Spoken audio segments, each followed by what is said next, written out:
Morning. Thanks everyone for joining our executive roundtable today. My name is Vidur Gupta. I'm the founder and CEO of Beekin. We're an AI company that helps with resident retention and revenue optimization. So I'll start by introducing the panel and the panelists. I'll hand off to our moderator, Sarah, and in between, I will cover some logistical details about the webinar. So let's get started. I'm extremely excited to welcome some of the most thoughtful, knowledgeable, and focused executives I know in multifamily. These are individuals who are current and former chief CXOs of platforms that manage between 5,000 to more than 100,000 units. Through the webinar, we'll be focused only on market rate A and B product. That's important to keep in mind and contextualize. I will let the panelists give you a little more background to themselves, but just as you've seen through the registration page and otherwise, we have Sarah Graham, who is the former Chief Marketing Officer of Beekin Communities. She's the founder and CEO of Six Dots, which is a multifamily resident experience and marketing consulting firm. Ken is the Senior Vice President of Asset Management at AMLI. Steve is the Chief Operating Officer of JVM Realty. Ray is the Enterprise Managing Consultant at Real Foundations. So as you can see, between marketing, asset management, operations, and technology, we have a pretty diverse mix of perspective, as well as size and focus of platform. Just a few housekeeping details. There is a Q&A tab that you're probably familiar with if you've used Zoom webinar in the past. You can ask questions through the webinar. We will address them toward the end. There is also an audience poll that we will launch toward the end of the webinar. We will share the results with all the attendees. So yes, if you have any questions, please feel free to add it, not in the chat, but in the Q&A. So let's get started. As a data company, we like to contextualize this conversation with data. So what you see in front of you is year-on-year rent growth for the past 9 years. And as you can see, we went through a period of low rent growth through 2015 to 2021, and post-COVID, rent growth really increased to double digits. The underlying data here is our 11 million unit public listing sample, so really representative of the entire United States. And then post-COVID, we've gone into this phase where rent growth is pretty flat. Now, what does that mean for renewal retention? I took the liberty of taking a chart from Jay Parsons. Jay's looked at renewal retention for the same period starting 2015 all the way to Feb 2025. And as you can see, it started at about 54% nearly 9 years ago. Through the period of COVID in 2020 Feb, it had a pretty serious spike. And then as rents increased through 21 and 22, retention went up as well. And then it's kind of starting to settle into the structural new normal, but remains pretty high at 56%.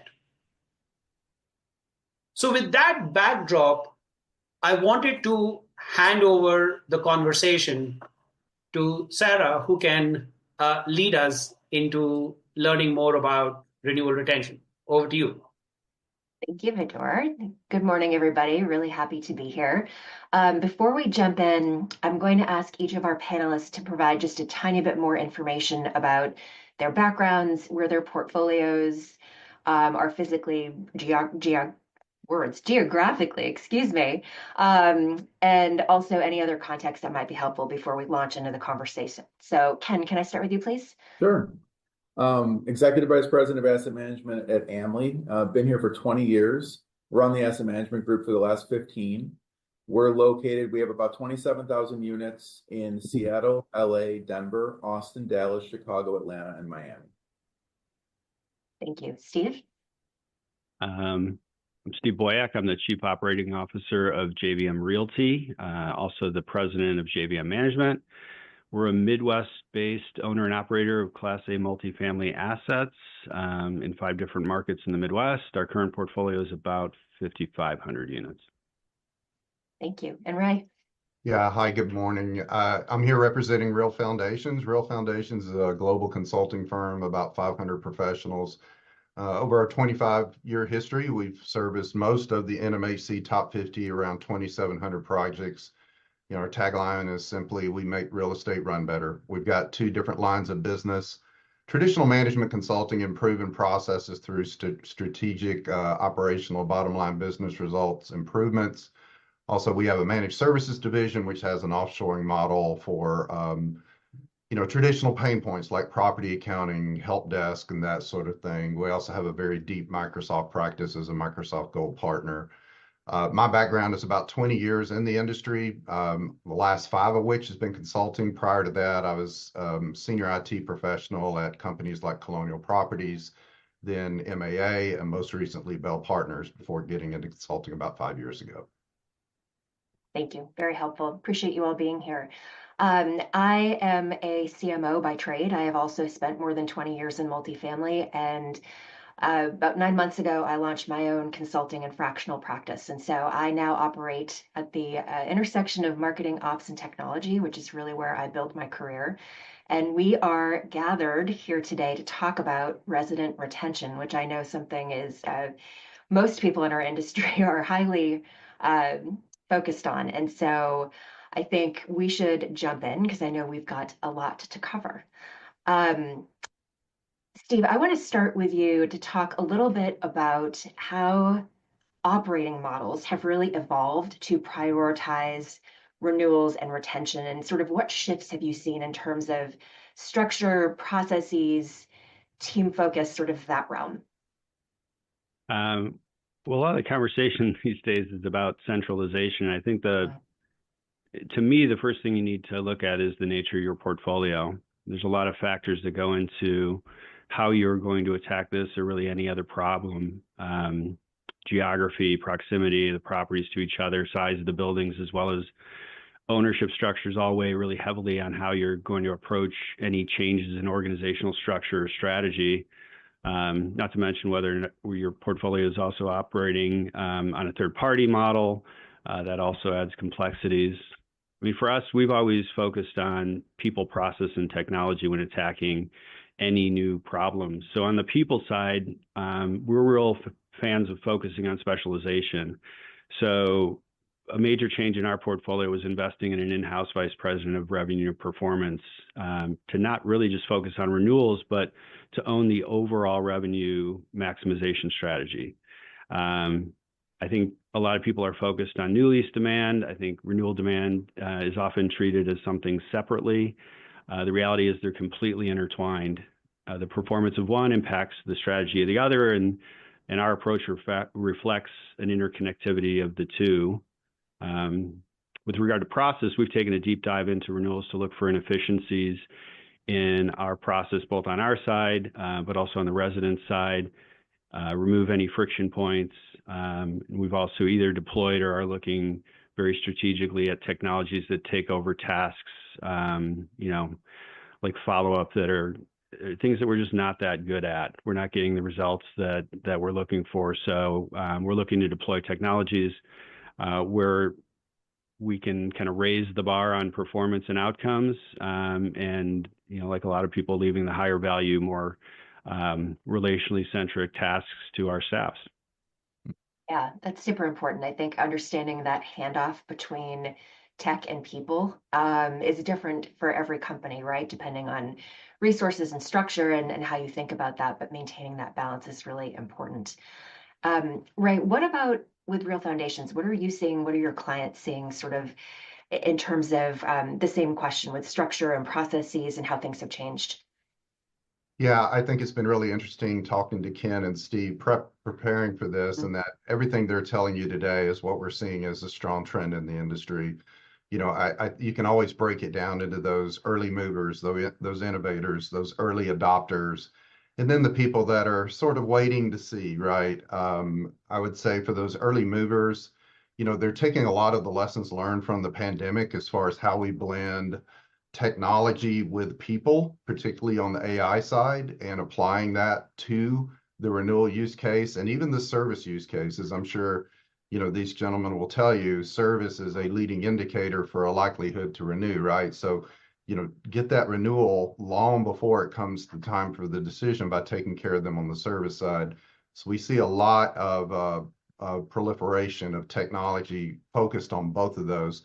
One of the key differences here regarding centralization versus some of the early centralization is I think a lot of companies looked at centralization as purely a people organization, right? We need to take people and specialize them and put them off site. And now now companies are really going with an AI first approach and determining what all can AI handle and positioning their centralized organization for the overflow. So that I think that's a great lesson learned that we had out of the pandemic and even the early centralization activities, that this is a people model. And Steve, I loved you using the word remove the friction. I think at the end of the day, that's the litmus test for this. Have we removed the friction for the renewal process, and have we removed friction for delivering service? Yeah, no question. I want to shift gears a little bit and talk specifically about renewals. Ken, for your company, who owns renewals? Is it a leasing function? Is it operations? Is it marketing? Is it a mix? And has that changed over time? Sure. So I guess I'll start with, we built an in-house revenue management system in 2003. And when I started in 2005, I really jumped in and we built a renewal system in 2007. And so it's really been an operations and asset management function over the years, and has remained that way since 2007 when we built the system. Now, what we've recently done is centralize all of our assistant manager functions in Dallas. So we have a corporate renewal focused group that's based there that uses the system. So it's fully automated. The renewals are generated once a week. And those renewals then go to this group in Dallas to kind of handle the administrative function of it. We do not allow our on-site people to lower price, but they can raise price if there's a reason to do so. Now, it's really important to note, we, to Steve's point, view this as one demand channel, right? New residents and renewals work together. We actually this year have renewed exactly at market. So there is zero difference between our renewals and our market rents. A lot of companies you'll see, you know, we went to buy a property earlier this year and we found that the renewals were 40 cents higher than the new leases, right? They were getting real big discounts on the new leases and trying to hold their renewals higher. We think this causes problems long term. People look online, they have a bad taste in their mouth. They see that, you know, they could leave and lease the same unit back for a cheaper price. Like, we don't want people to play those games. So we try to renew at market or close to it, maybe 1% to 2% variance either way. Yeah, residents are super savvy. We all know that they will go and they will look at the property website and they will look at the ILSs and they will come in phone in hand and say, look what I found. Yeah. I think we all can speak from experience on that one. So that's a really interesting strategy. Steve, kind of back to the centralization and specialization conversation.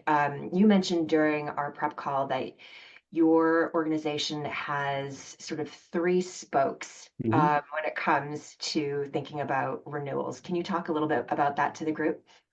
Yeah, so instead of the different functions, operations, marketing, leasing or revenue working in silos, we've created more of a flywheel. I feel like it's a bit of a gift to work at a smaller company.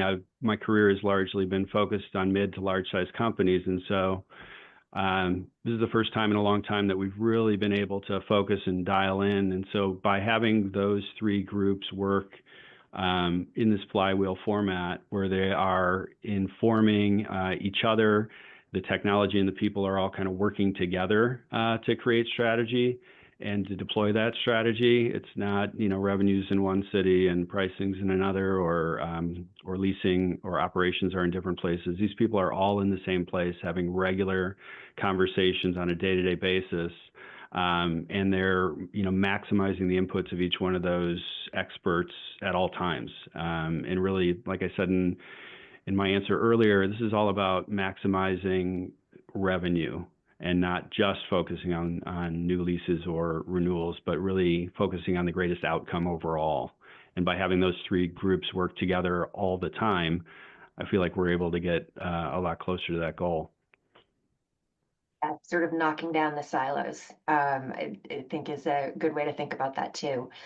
Sort of sticking with marketing and leasing and general strategies, I want to lean into sort of what you all are seeing with trends and how things are changing with some of the things that are happening sort of at a macro level in terms of interest rates still being really high. We've got tariffs coming. There's a lot going on. And so how are you thinking about engagement tactics or messaging, or again, sort of different team responsibilities emerging and things shifting in the face of everything that is going on? Is any of that shifting for you and your companies and how you think about this? Yeah, I'll start. Yeah, absolutely. Look, interest rates being high, people are buying homes at the lowest rate we've seen in some time. We've typically seen mid to high teens of home ownership. Again, we're Class A exclusively, and we're down in the maybe 6 to 7% range of people leaving to buy homes right now. So it's a huge difference. Our renewal rates this year, again, at market, are in the 60 to 65% range, where we usually run in the 50 to 55% range. So we're seeing a lot more renewals. We're able to hold those prices instead of a 1 to 2% discount, again, at market. So we're seeing a lot of trends in that way. I'll also touch a little bit on the maintenance side, like what we're seeing on our maintenance folks and their ability to affect the renewals. I think Ray touched on the number one indicator of someone actually renewing is how many work orders they've had. Mm-hmm. And it seems counterintuitive, like the more issues you've had in your unit, you'd think you wouldn't want to live there, but it's actually the other way, where the more times we can show a high touch. We have a 48-hour service guarantee. Everything's fixed within 48 hours or you live rent free. Getting those issues fixed immediately, showing wonderful service with a smile. Our maintenance guys are really able to help affect the renewals. And we also bonus the maintenance people. They share in a monthly bonus pool for the number of renewals that we have, because we know that there's such a huge touch point. Yeah, that's super important. Earlier in my career, I actually did a webinar, or not a webinar, a live training with our maintenance director on the importance of maintenance in the renewal process. And every maintenance supervisor in the company came to this training. That's how much the company at the time I was working with was focused on exactly what you just said. So clearly a really important piece of the puzzle. Ray or Steve, anything that you want to chime in on in terms of trends and kind of what you're seeing? Yeah, I would just. Go ahead, Ray. Oh, go ahead. Sorry. I love that Ken is looking at maintenance as a key leading indicator. We've all, for quite a while now, been very sensitive to reputation management. What are the residents saying about us publicly? But we're seeing firms also now look at another area of communication that oftentimes gets missed, and that's the direct one-to-one communication between the resident and the leasing and/or site staff. Via email, via text, via however they're communicating directly with the residents. That is a information channel that can show either satisfaction or dissatisfaction that a lot of firms don't have visibility into. So extending CRM systems into that to capture that message traffic, to then pull in reputation management data, pull in work order data, to get an overall holistic picture on the individual and how happy they are with us. That's definitely a trend we're seeing. It's not an easy solve though, because that message traffic happens a lot of different ways. Yeah, Ray focused on an area that I was going to focus on as well, as just maybe saying it a little bit differently, is the technology is starting to catch up with our desires a little bit. So being able to look at the sentiment analysis over the entire life cycle of the resident, from the time they move in to the service that they receive on a regular basis, to Ken's point, how those maintenance interactions are, because every one of those is a point of relationship building. And I know our teams are much more focused as either the tools are starting to provide that analysis or a clearer picture to what the outcomes of those behaviors are.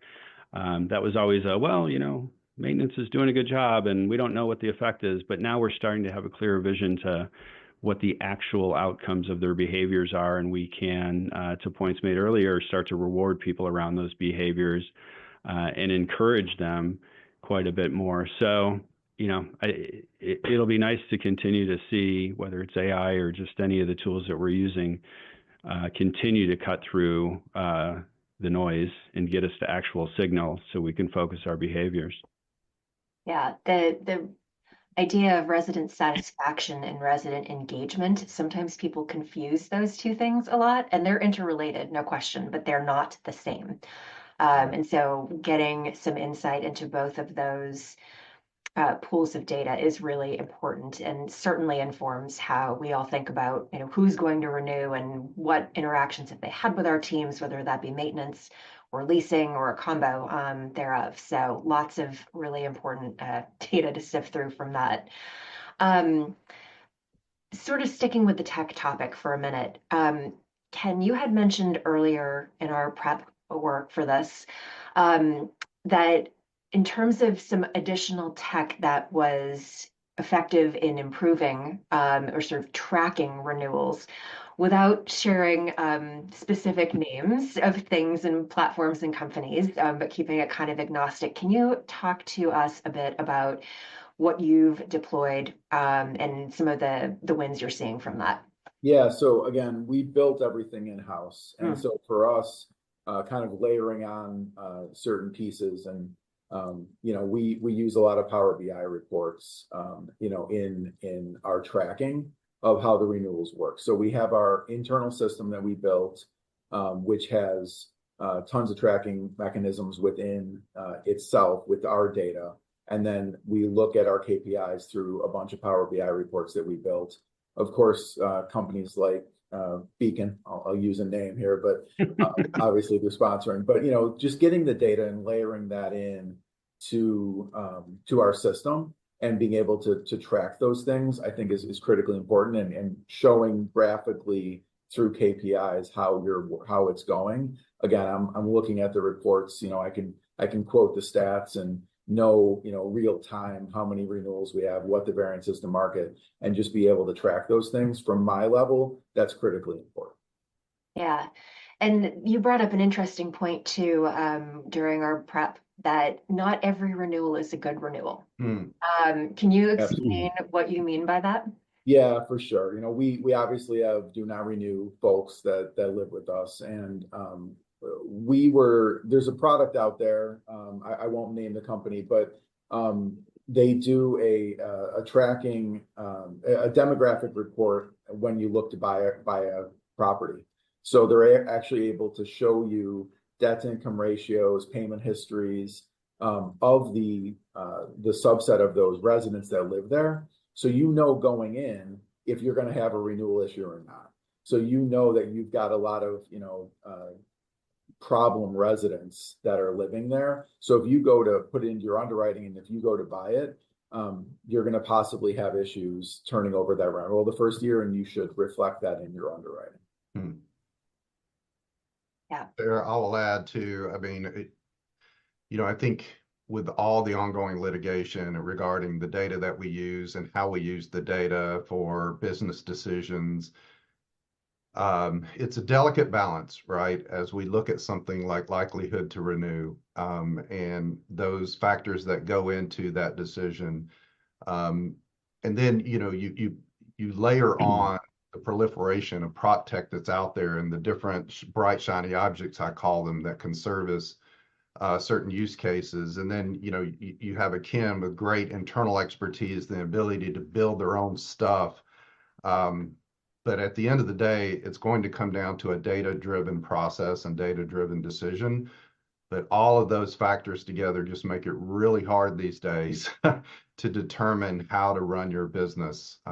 So I feel for these gentlemen having to run their portfolios with those complexities. I really do. Yeah, we got a question from an anonymous audience member, but it feels very relevant to what we're talking about right now. So, Ken and Steve, do you each have in-house data and analytics teams? It sounds like you do. So that's sort of the first piece of this question. And then the second follow-up is, do you feel like we as an industry are behind on taking data seriously and using it to actually generate value? So two-part question. I mean, I would jump in and say, yes, we're behind. I get asked the question quite often, about change in the industry. And maybe 10 years ago, I remember being on a panel and having a very similar answer to what I'm about to say is, I think if we continue to be precious about the titles that exist on the properties in our corporate offices, we're going to be really surprised. I think, had you asked me 10 years ago if we had a data scientist or a data analyst in our team or somebody to manage a data lake or any of those things, I wouldn't even have known what you were talking about.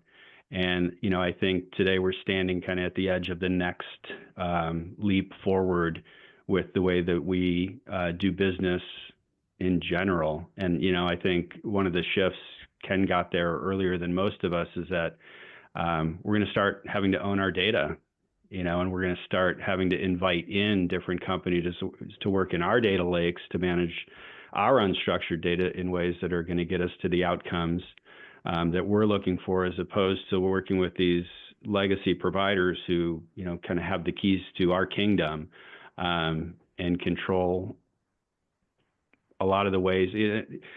I guess a lot of my frustration when you look at things, we do a lot of process mapping, and when you look at things like renewals, there are a lot of annoyances on our side of the table, but I had an opportunity to be a resident of one of our properties because I had a flood in my house and started to really see what the annoyances are on that side. And I think there's this tendency to say, well, this is just the way it is. These are the tools and technologies that are available to us. I think with a lot of the new companies that are coming into the industry and a lot of folks who sit in chairs like Ken and mine, being able to sit down with them and help them really define what our problems are so that they can build towards the solutions we're looking for, is creating quite a bit of change. I don't know that getting back to renewals specifically, I don't know that our strategies have really historically mirrored how people actually make decisions, how the process actually works for the resident on their side of the table. It's all really been focused on us getting the outcome that we're looking for and the timing that feels the most comfortable to us. And so I know that was a bit of an all over the place answer, but That's great. Yeah, I'll jump in as well and say I agree. The industry is behind. There's people that still don't even believe in utilizing technology for pricing decisions at all. They think it's a one by one. We think that's dangerous from a fair housing perspective. We think it's automation is the way to make yourself fair housing agnostic and make sure that you're covered. I would say that for us, we have a number of coders that sit on the IT side that are able to run our pricing system, our renewal system, our BI initiatives. The BI initiative on the operations side actually rolls up through me, and we're able to marry those two to create, again, this system that is fully our own data. We don't use any outside data in our pricing or renewals. It's 100% our data, and I think that makes it, again, lawsuit proof. We're able to be able to say, We're not looking at competitors. There's no pricing collusion. It's all our own data. And we're lucky enough that we're big enough to do that. But for us, that's really important. So Sarah, I'll add, and I will warn you, as a technologist being in this industry for 20 years, I have strong opinions on this. And the first, I will echo what Ken and Steve said. We are behind. We've always been behind. We are behind today, although I think the pandemic accelerated us a bit. I hope that we can continue that momentum. But I'm sort of a glass half full kind of person. And that is, let's just take BI as an example. A lot of the BI platforms that were installed 10 years ago are now not ready for AI, right? I mean, in some cases, you almost have to re-engineer these platforms to leverage AI for legacy BI type data structures, right? Without going too technical, just trust me in that. So for those people that come to us, it's like, help us with AI, right? And our first question is, where's your data? How clean it is? Who governs it? Because AI on top of bad data will just help you make bad decisions faster at the end of the day. So for those people who look at something as robust as what Ken's been able to do over the years and say, wow, we should have done that, I just say, maybe, but if you can layer that on now with AI as the focus, you can actually accelerate yourself, catch up and go beyond, and it becomes a differentiator. Agreed. Yeah, for sure. And I think there's a lot of confusion still, and maybe it's just because they are intertwined, but automation versus AI. People that sort of say them in one breath. It's like centralization and specialization and automation and AI. And so, Ray, can you speak a little bit more about kind of the automation aspect and how that's streamlining the move-in process or improving long-term retention or other things that you're seeing? Yeah, absolutely. I mean, you go with the definition of automation, it's targeted at those processes that are repeatable and predictable, right? If it's repeatable and predictable, you can automate it. And what we see oftentimes is there's a delineation between those processes and then everything else that requires actual intelligence, that AI, actual intelligence, is the people part of it. So, leveraging the automation and the AI to, I think Ken or Steve, one of them said, like, renewals, it's the reaching out, it's the, are you going to renew? Here's your offer. That's the repeatable stuff that can be automated and taken off the site teams, and then are the centralization elements. The overflow is what becomes the people piece. So it's that balance again. You need both. I mean, I date myself when I use this analogy, but if you remember back when automated teller machines came out, ATMs, I mean, the banks did that to say, great, we no longer need tellers. And the consumer said, no, I want both. And now we still have both. So I think that's about what we're doing here. Parallel. Ken, you mentioned before that you have automated a lot of your processes at AMLI for a very long time. How do you sort of think about that with your on-site teams? You mentioned that on-site teams are not allowed to lower prices. Right. So tell us more about sort of that piece and how you think about that at AMLI. Yeah, the automation for us when we first did it, we really think that, call it 10 to 20% of your people are really good at this, but the rest are not. And so the automation kind of raises the bar to at least that level of 80% competence. And then you're at that point for the people that are not as good. And the people that are better, maybe they do a little bit more and they tweak a couple of prices up where they can. They utilize the data better.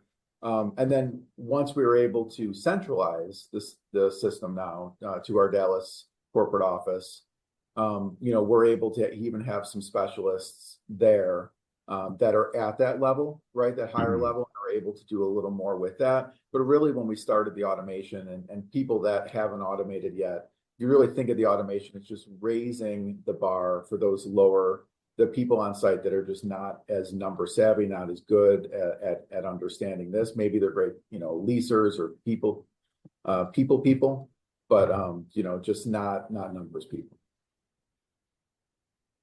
Steve, anything you want to chime in on this question?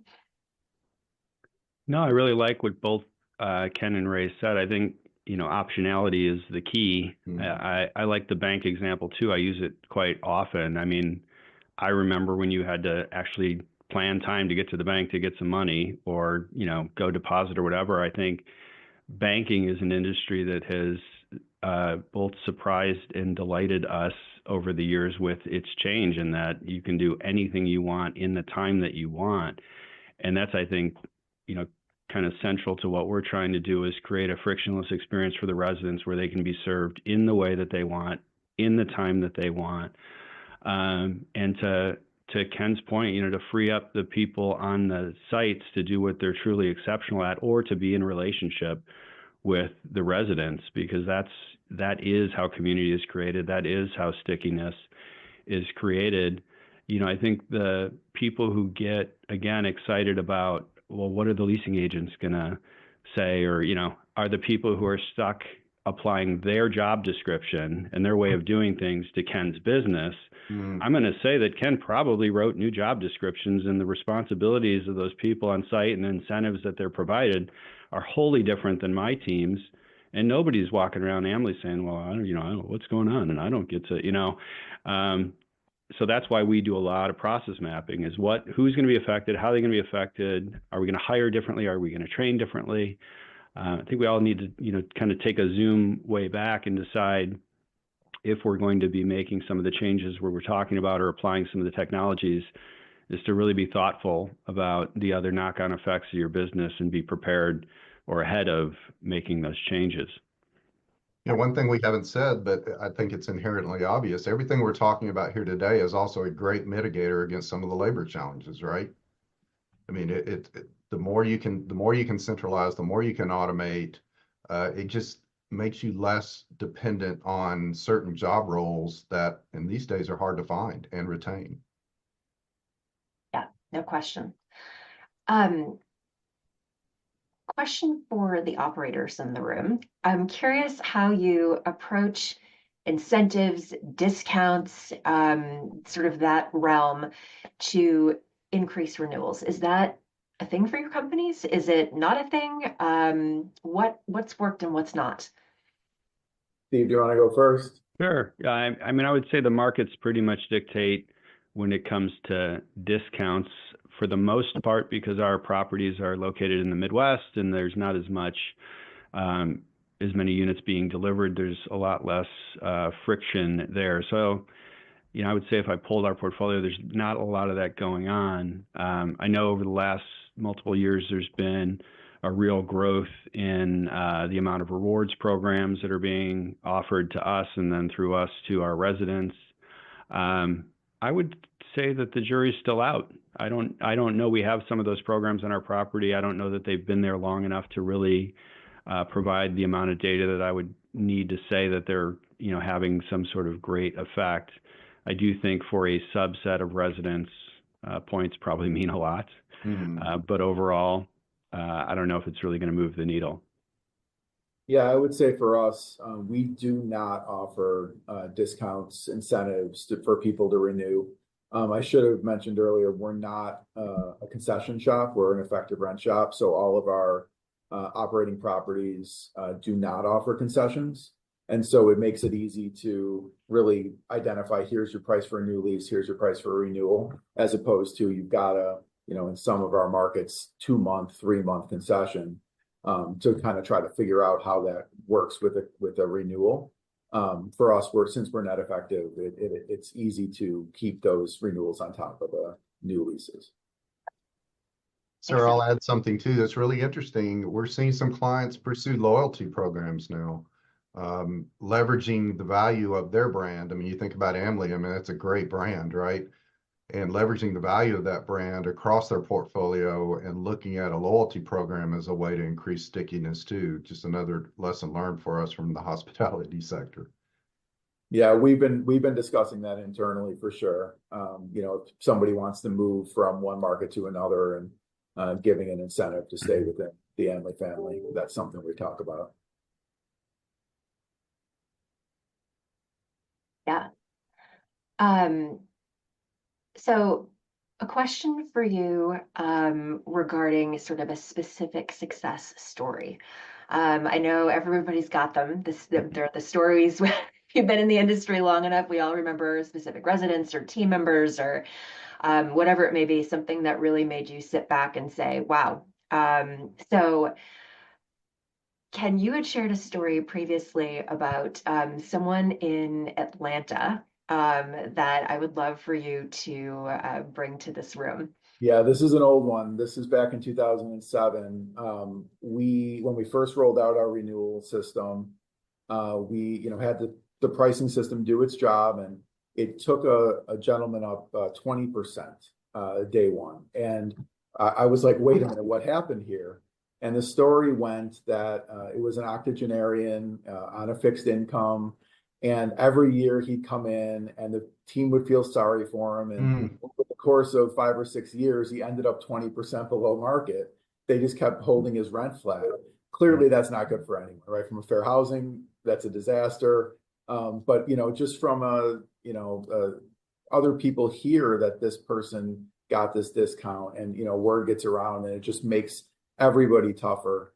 So we were able to address the issue and again bring up that lower level of people that are not doing a great job on renewals, and the system really got it back in check. That consistency is super important. Steve, you had talked about your maintenance teams and how they had really again, we talked about it a bit ago about how they're sort of a key piece of the puzzle, but talk to us a little bit more about some of the other things that you've seen maintenance teams do impacting renewals. Yeah, so we, we're reviewing portfolio performance. This happened, I think, late last year. Our renewal trends were not on the course that we wanted them to be on 1 or 2 properties. And so, I posed a challenge to the team to come up with a strategy to reverse course. And instead of focusing on just the properties that we outlined, they focused across the board on the entire portfolio, which I thought was great.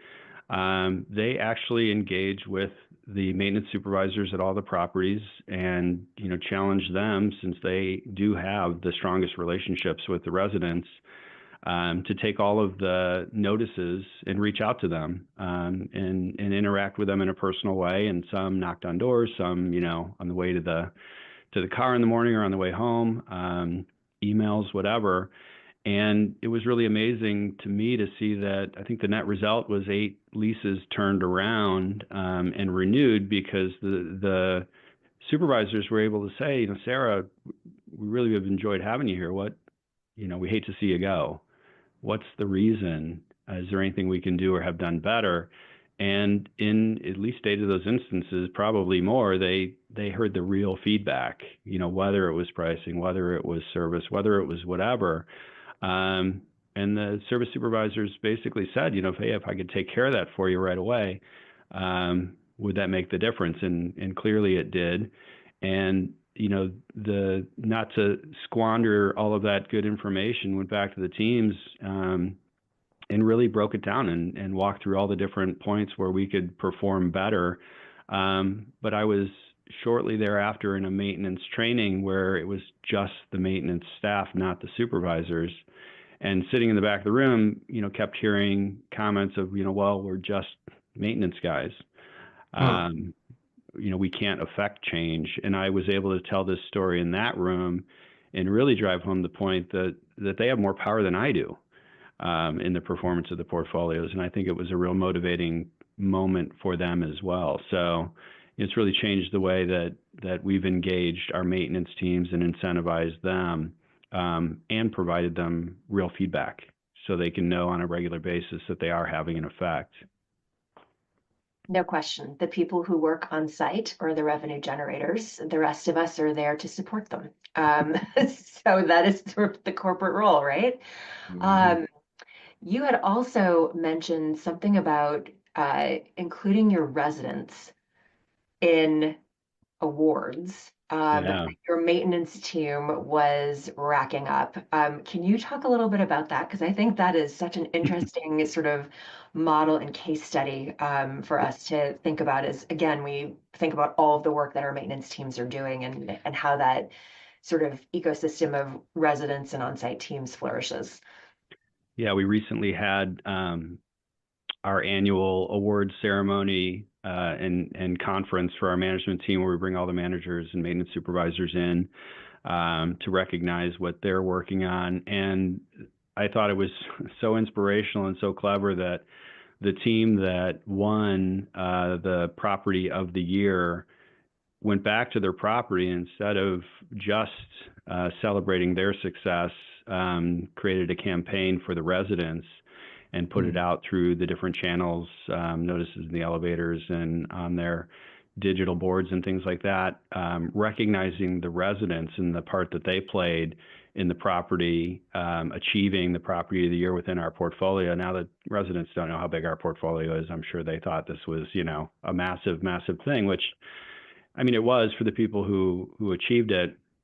But the residents turned around as a result of being congratulated. And I think maybe 5, 7, 10 of them reached out to the office to see how they could play a bigger role in the property's success. Where could they put in a review? How could they drop a nice, word for one of the staff members? And we ended up with a number, I think 5 or more 5-star Google reviews as a result of us congratulating the residents for their contribution. So, it can't be said enough how important the relationships are with the residents. Yeah, no question. And Ken, you mentioned that AMLI is actually now bonusing maintenance staff. Can you speak to that for a moment? Yeah, for sure. So we've done this again for almost 20 years now. We recognized early on the importance of the maintenance staff, to what Steve's saying. I mean, they're the face, they dumpster dive to get the keys. They do all the stuff for the residents that, we take for granted every day. And, their ability to show up immediately, like honestly, some of these cards that we get from residents, the thank you cards, it's, they showed up 20 minutes later after an issue. And we incentivize our maintenance guys to live on site. So whether it's a free apartment or a deeply discounted apartment, we want them there, because the minute there's a problem, they literally walk down the hall and they can fix it quickly. That just is so important to the residents. And so again, we put money for every renewal into a pool that all the maintenance guys share each month. And we tout, hey, here's how many people renewed, and here's, how much money you're going to make because you're so important in that renewal decision. That trust factor is so important between residents and staff. We did get a question in the chat that I want to just quickly jump to. So, Ken, this one's for you. Dave is asking, what is holding you back from a rewards or points program? We've talked about it. Honestly, the short answer is there are a lot of initiatives that are pulling at our time. And this is one that we just have not gotten around to yet. So we have been talking about it for a number of years. We just changed property management systems about 4 years ago. We've been rolling out a bunch of different initiatives since then. This one is getting closer to reality, but unfortunately just keeps getting pushed with other initiatives. So it's not that we don't want to, it's honestly just a pull for our time. There are always so many priorities. Sounds like you need some good consultants, Kim.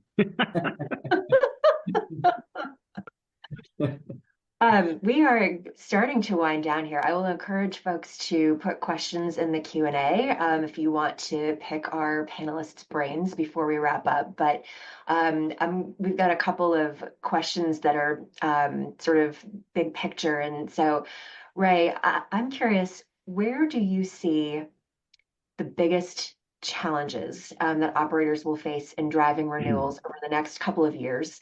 And where do you see the biggest opportunity? Wow.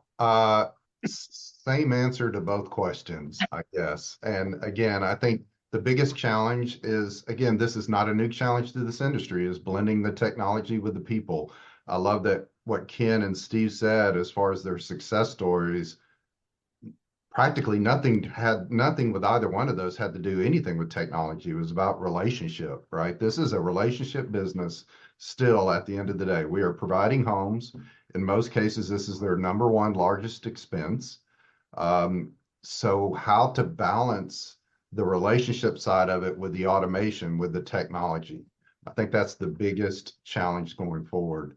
But it's also, again, the best opportunity, right? To hit that balance correctly. I think there's still a fear factor in regards to some of the technology out there, whether it be centralization, specialization, AI. There's a fear factor of loss of control. You know, now with renewals being such a key element of our strategy now, trusting that to automation and technologies can require a lot of courage. So same answer to both questions. Two things can be true at once, right? The challenge is the opportunity. Ken, question for you. If attendees take just one thing from this conversation today to improve their renewal strategy, what would you say that should be? No, it would be automate immediately, whether it's you're big enough to build it in-house or you utilize a company like Beekin or someone to automate the system. You know, really important to get those people that are not great at doing it on site up to the base level. Critically important to the revenue and your NOI. Yeah. Dave, I'll pose the same question to you. What do you think was one thing people should take away from this conversation today?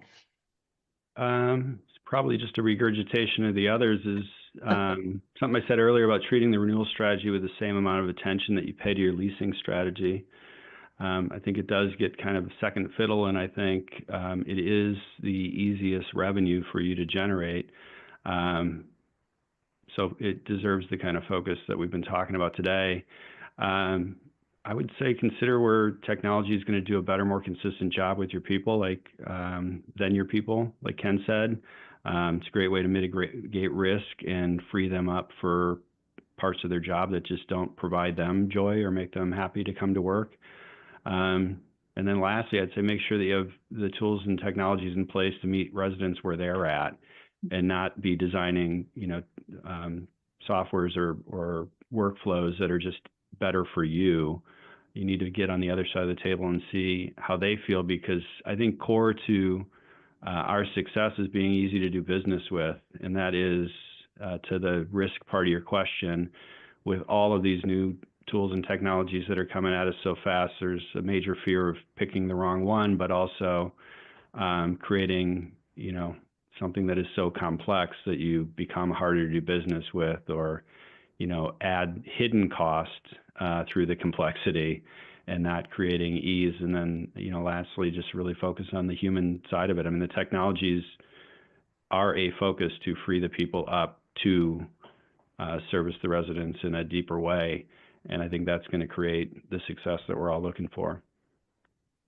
Absolutely. I think making it easy is something that we all want, whether that's for our residents, for our on-site teams, making that frictionless is just so important. So it does not look like we have more questions in the chat flow here. So I want to thank you all for being here and for sharing your insights with this group.